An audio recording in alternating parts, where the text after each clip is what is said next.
Assalamualaikum warahmatullahi wabarakatuh. Yang terhormat Ibu dosen, Ibu Dr. Musdalifah Nihaya SPSI MPD, selaku dosen pengampu mata kuliah ilmu jiwa, serta teman-teman sekalian. Baik, perkenalkan kami dari kelompok 11 yang beranggotakan 3 orang.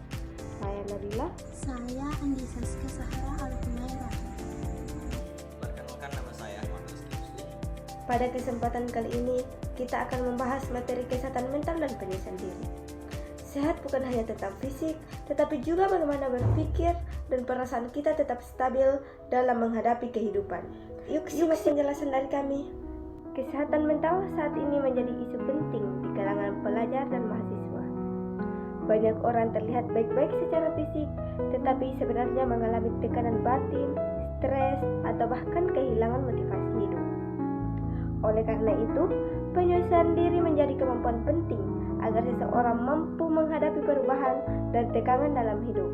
Contohnya, mahasiswa baru yang sulit beradaptasi dengan lingkungan kampus bisa mengalami stres jika tidak mampu menyesuaikan diri dengan baik.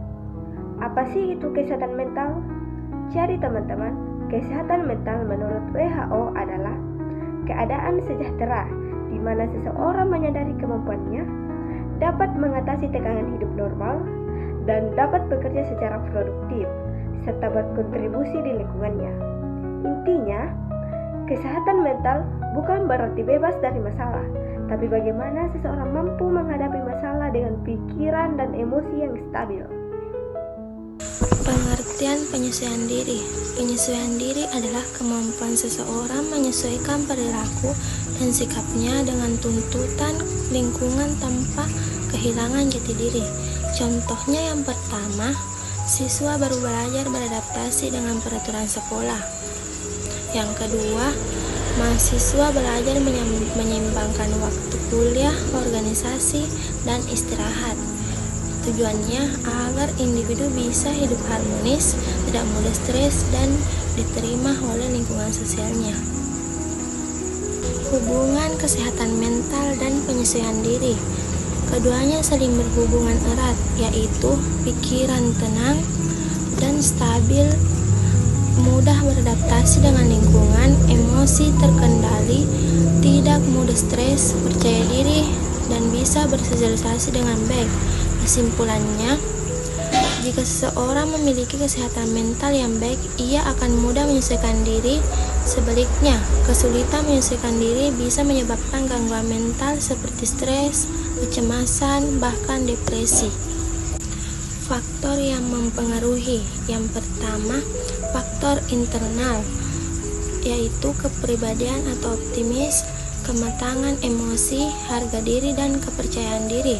Yang kedua, faktor eksternal, keluarga, dukungan atau pola asuh, lingkungan sekolah atau kerja, teman sebaya, pengaruh media sosial. Contohnya, remaja yang mendapatkan dukungan dari keluarga akan lebih kuat menghadapi tekanan sosial dibanding yang sering dikritik atau diabaikan. 7. Ciri-ciri kesehatan mental yang baik. Yang pertama, dapat menerima diri sendiri dan orang lain. Dan yang kedua, mampu mengontrol diri dan emosi. Yang ketiga, punya tujuan hidup yang jelas. Dan yang keempat, mampu menghadapi stres dengan cara positif. Yang kelima, aktif secara sosial dan mampu bekerja sama.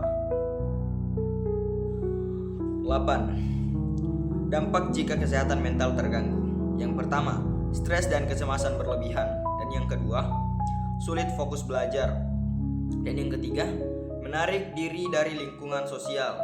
Yang keempat, muncul perilaku negatif seperti marah tanpa sebab, malas, atau mudah putus asa. Contohnya, mahasiswa yang sering overthinking dan tidak percaya diri bisa menghadapi burnout saat menghadapi ujian atau tugas besar. 9. Cara menjaga kesehatan mental. 1.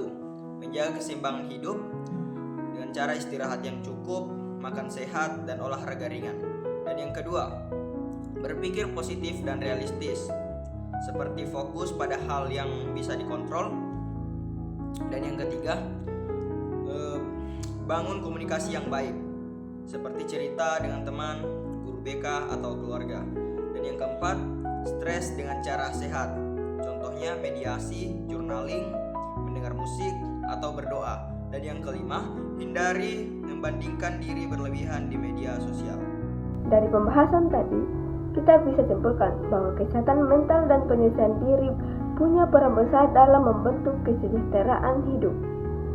Kalau kita mampu menyelesaikan diri dengan baik, maka kita juga bisa menjaga kestabilan emosi dan berpikir lebih positif dalam menghadapi setiap tantangan. Jadi, mari kita jaga kesehatan mental dimulai dari hal kecil, seperti mengenal diri sendiri, beristirahat yang cukup, dan gak ragu minta bantuan kepada orang lain.